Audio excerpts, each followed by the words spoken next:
गांव के एक छोर पर एक पुरानी सी झोपड़ी में एक बुद्धिमान बुढ़िया रहती थी। उसका नाम था सुमित्रा दादी। दादी को सब गांव वाले बहुत मानते थे क्योंकि वह बहुत समझदार और मेहनती थी। उसके छोटे से बगीचे में हर प्रकार के फूल और सब्जियां उगती थीं। दादी का बगीचा गांव में सबसे हरा भरा था और गांव के लोग अक्सर उसकी तारीफ करते थे। दादी का एक पड़ोसी भी था जिसका नाम था रामलाल। रामलाल को लोग आलसी रामलाल कहकर पुकारते थे क्योंकि वह कामचोर था और हमेशा दूसरों पर निर्भर रहता था। रामलाल की आदतें इतनी खराब थीं कि वह कभी खुद से कोई काम नहीं करता था।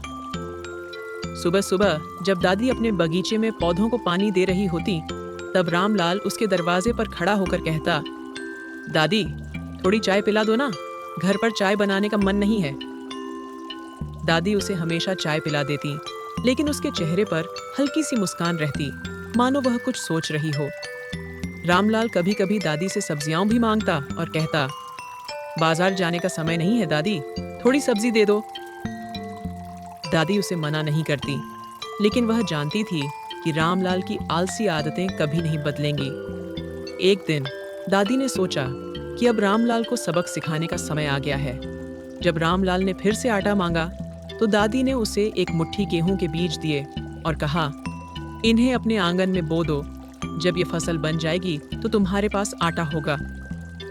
रामलाल हंसते हुए बोला, दादी, बीज बोने का समय किसके पास है, आप ही दे दो ना।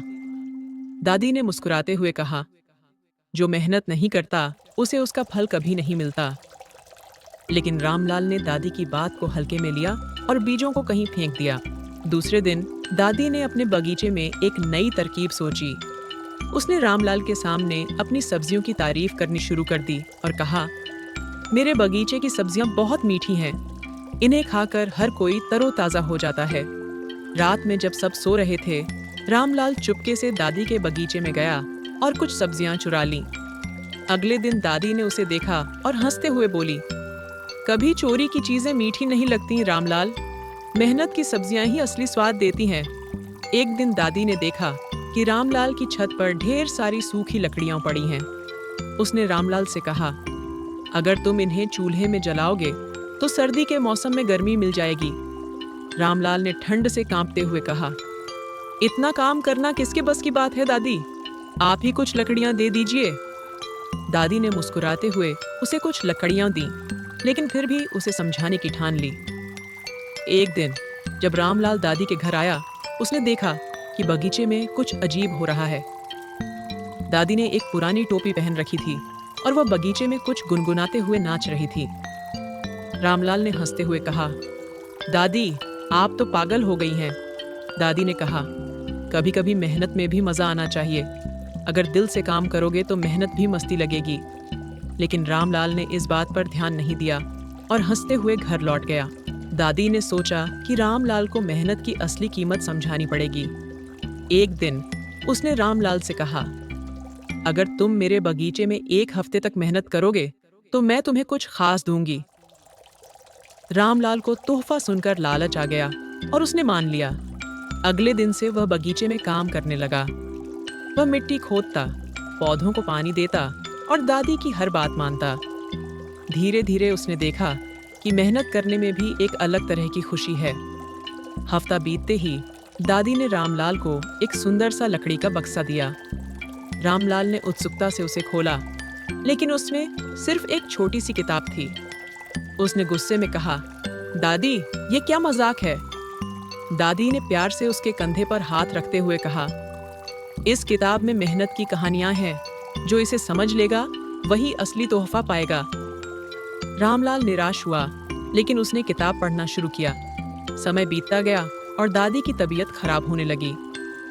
गांव के लोग उसकी मदद करने आते, लेकिन रामलाल अब भी उसके घर नहीं आता था। एक दिन जब उसकी हालत बहुत बिगड़ गई, तो उसने गांव के बच्चों से कहा, रामलाल को बुलाओ। रामलाल आया और दादी का हाथ पकड़कर बैठ गया। दादी ने कहा, मेहनत करने से ही असली खुशी मिलती है, आलसी व्यक्ति हमेशा खाली हाथ रहता है। अगले ही दिन दादी की मृत्यु हो गई। दादी के जाने के बाद रामलाल को अपनी गलतियों का एहसास हुआ। उसने सोचा कि उसने दादी के साथ कितना बुरा बर्ताव किया। उसने खुद को बदलने का फैसला किया। अब वह रोज बगीचे में मेहनत करता और दादी की सीख को याद करता। धीरे धीरे उसने गांव के बच्चों को भी बगीचे में मेहनत करना सिखाया और उनके साथ मस्ती करता। अब रामलाल गांव का सबसे मेहनती व्यक्ति बन गया था। उसने दादी के बगीचे को और भी सुंदर बना दिया। गांव के लोग उसकी तारीफ करने लगे और दादी की याद में उसने एक छोटा सा पुस्तकालय भी खोला, जिसमें दादी की दी हुई किताब को सबसे खास जगह पर रखा। उसने सीखा कि असली खुशी मेहनत और सच्चे रिश्तों में ही होती है। हर साल दादी की याद में गांव वाले मिलकर उस पुस्तकालय में नई किताबें जोड़ते। अब जब भी गांव के लोग उस पुस्तकालय में जाते, वे दादी और रामलाल की कहानी को याद करते। रामलाल भी हर साल दादी की याद में एक नया पौधा लगाता। उसने सीखा कि जीवन में असली खुशी मेहनत और सच्चे रिश्तों में ही होती है। दादी की यादें हमेशा उसके दिल में बसी रहीं और उसने कभी भी उनकी सीख को नहीं भुलाया। दादी की कहानियाँ और रामलाल की मेहनत का किस्सा आज भी गांव वालों के दिलों में जिंदा है।